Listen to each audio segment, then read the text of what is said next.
A horrible case, and from one horrible case to another now. This is actually happening right now as we speak in upstate New York. The latest chapter in a legal case that is sure to astonish really any sane parent. The mother of two children allegedly beaten during a church ritual, one of them killed, says she felt helpless to stop it. Deborah Leonard's attorney says the situation simply spiraled out of control. Now, she and her husband Bruce, who you're seeing on your screen and are going to see in court shortly, are charged in the beatings as well as the death. Police say it all happened at a church in New Hartford, New York, where 4 other members face charges as well. Investigators say the group beat the 17 and 19-year-old boys to get them to confess their sins. All 6 suspects are heading to court this hour for a hearing. We understand 3 of them. We expect to see the parents as well as a half-sibling in court, at least at this time. You're seeing some live pictures of what we do have. Our legal panel is back to talk about this case. Criminal defense attorney Troy Sladen and Whitney Boan as well. Great to have you both. We'll show some of those live pictures as we get them. I just want to make something really clear, Troy, and I'd actually like to ask you about it first. When we talk death by beating, that can mean a lot of different things. I don't want to go into the gruesome details of all of this, but I think it's important for our viewers to know this is a beating that lasted several hours. This is not a beating that happened spur of the moment between father and son, and something happened accidentally, and here we are, one of the sons dead, and there's a manslaughter charge. This beating lasted for so long, according to police, and affected every part of the victim's body. Why is this a manslaughter case? You know, Jenna, if you can't trust your parents, who can you trust? Now, look, I wasn't there. I didn't speak to the witnesses, so I don't know what level of culpability the parents have. And normally, a person isn't required to come to the aid of somebody else. But when you're a parent, you have a special duty. The law requires you to protect your children. And, you know, at very best, they watched as other people tortured and killed their child. And at worst, they participated in the murder. And apparently that's what investigators are saying, Whitney, because it's our understanding that some of the other people that are going to be charged in this case have made bail.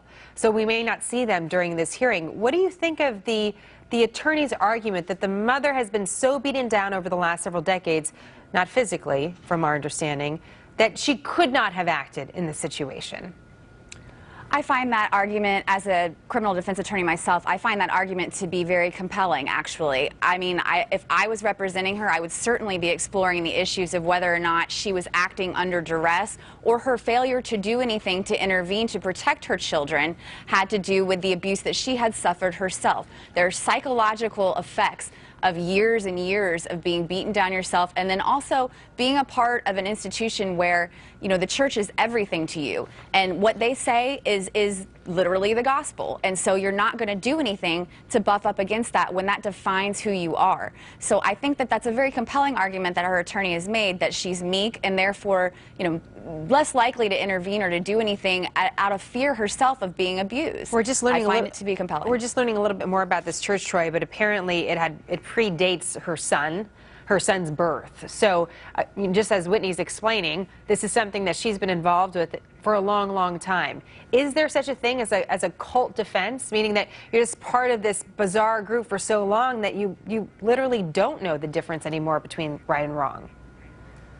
I mean, it would essentially have to be an insanity defense. I mean, she's sitting there watching, at best, as her child is being beaten. Her children are being beaten, and one eventually killed.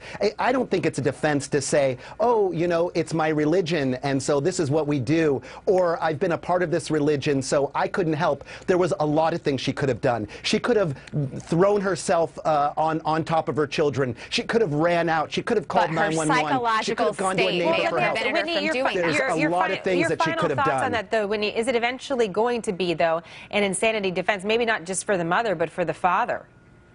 It may be an insanity defense. It may be a defense of duress, that she acted under duress even if she did participate in it. And the same for the father, too. Her psychological state, though, is certainly a mitigating factor, even if it's not an outright affirmative defense. I think that there is something here for her attorneys and for the husband's attorneys, Jenna, too, to argue. This is hogwash. This is exactly what ISIS says. I mean, they're killing people in the name of their religion. You just can't do that. We don't do that in this country. Well, it's an interesting point. This is manslaughter. It's not an intentional killing. This is even the prosecutors have alleged this is manslaughter. They haven't said that they intentionally killed these children. There's nothing to stop the prosecutor from charging murder here later on. The prosecutors can add charges. That'll be interesting to watch anything that amounts to that. It does bring our conversation full circle, because if the beating was lasting for so long, then where does it cross the line between an accidental death and one that was really intended? So it's a case we're going to watch as our viewers saw some live pictures from the courtroom. Troy and Whitney, thank you very much. Thank you.